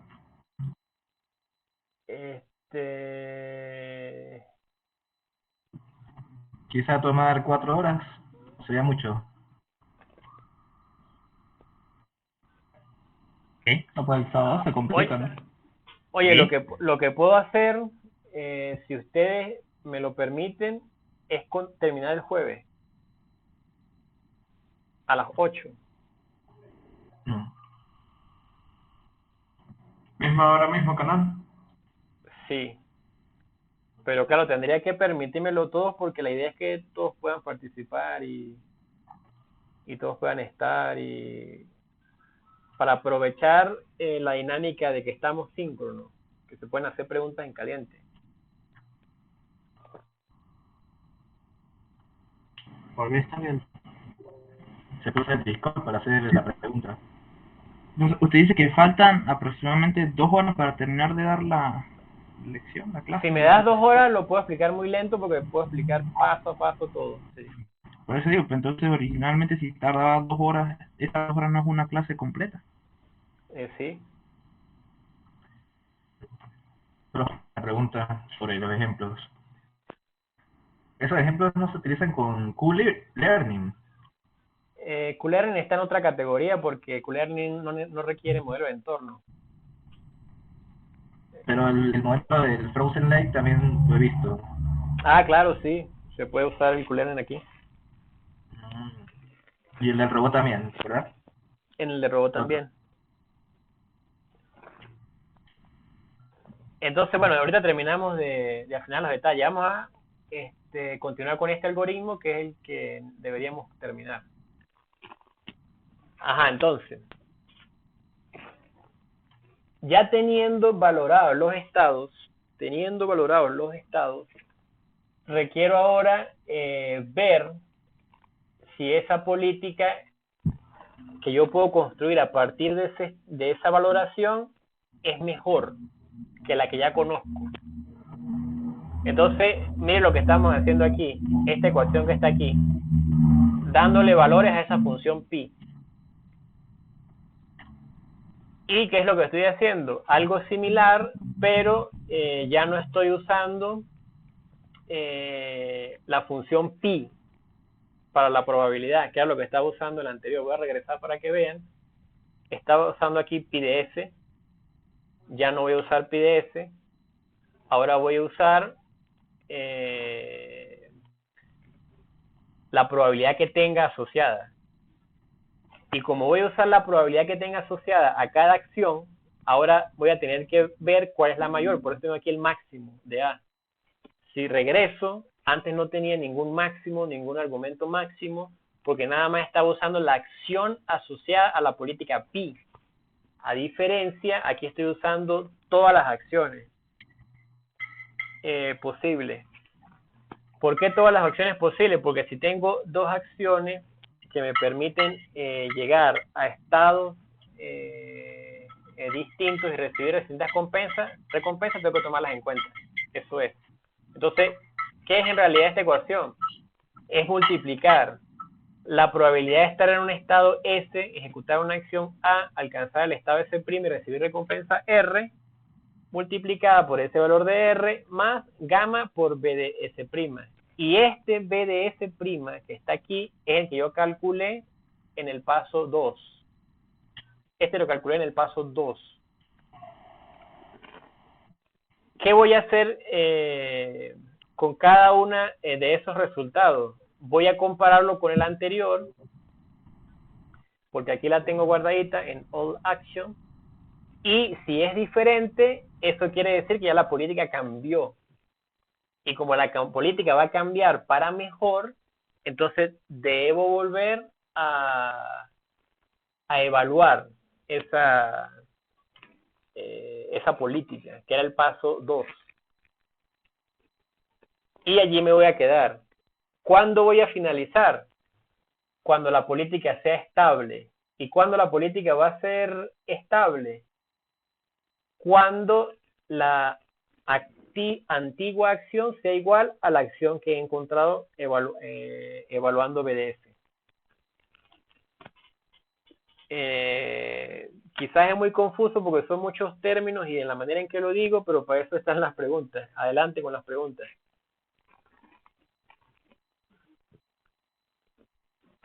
¿Alguna pregunta? Siento que es como lo que dice Diego, que es difícil poder visualizarlo puro con los algoritmos como tal.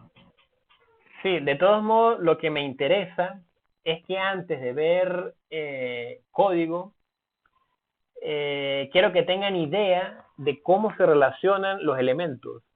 Y la manera de relacionar los elementos es a través de esa asignación de valor que se le da a cada uno de los estados.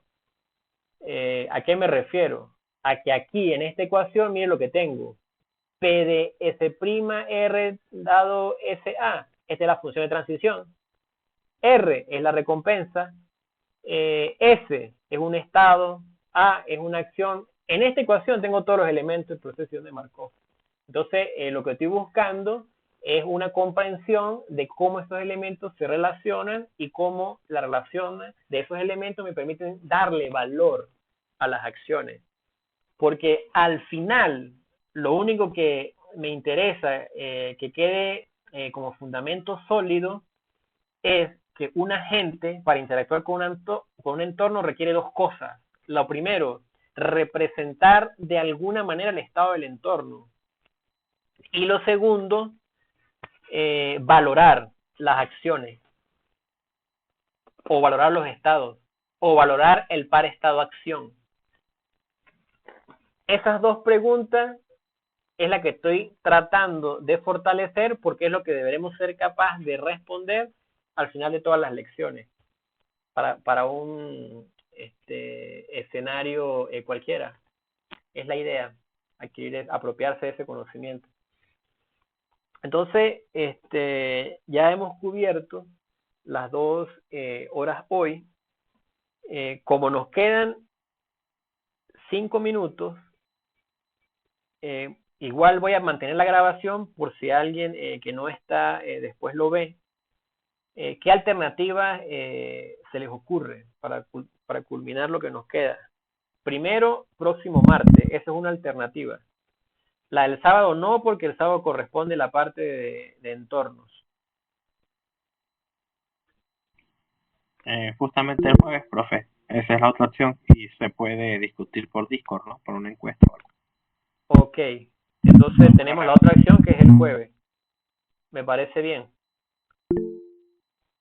Adelante, Alfredo. Creo que Jorge levantó la mano primero. Adelante, Jorge. Yo iba a proponer que si a usted le parecía bien, grabar el último pedazo de la clase y subirlo solo al Discord. Y ahí podemos preguntar también. Me gustaría que en la última parte de la clase aprovechemos las posibilidades o las oportunidades que nos brindan la sincronicidad. Porque podemos hacer preguntas en caliente para entender más rápido. Entonces me gustaría darla de manera síncrona, trabajarla de manera síncrona. Adelante, Francisco. Sí, profe, solo quería preguntar cuál sería la desventaja de ver la próxima clase el martes, porque yo no creo que pueda el jueves. Entonces, eso. Bueno, en realidad no hay ninguna desventaja, porque en realidad sí tenemos, son 10 lecciones, pero tenemos 12 semanas para trabajar las 10 lecciones. Entonces, pues yo tendría que tener cuidado en las próximas lecciones de cubrirlas en 2 horas. Sí, o sea, me refiero a que, por ejemplo, si hay una tarea, pues disminuirían los días de entrega o simplemente se corre la próxima semana la tarea. Eso, a eso me refiero. Lo pudiéramos correr una semana. Ok, entonces, pues no sé. O sea, simplemente lo digo porque en serio no puedo después. Tengo otra clase. No.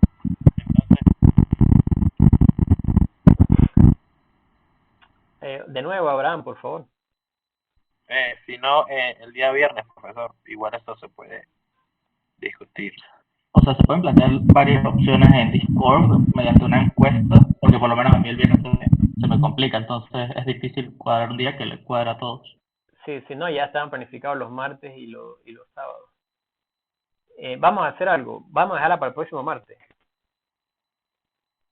Vale. Y como les dije antes, nosotros hemos planificado 12 semanas, pero son 10 lecciones, entonces podríamos ajustarla sin ningún problema.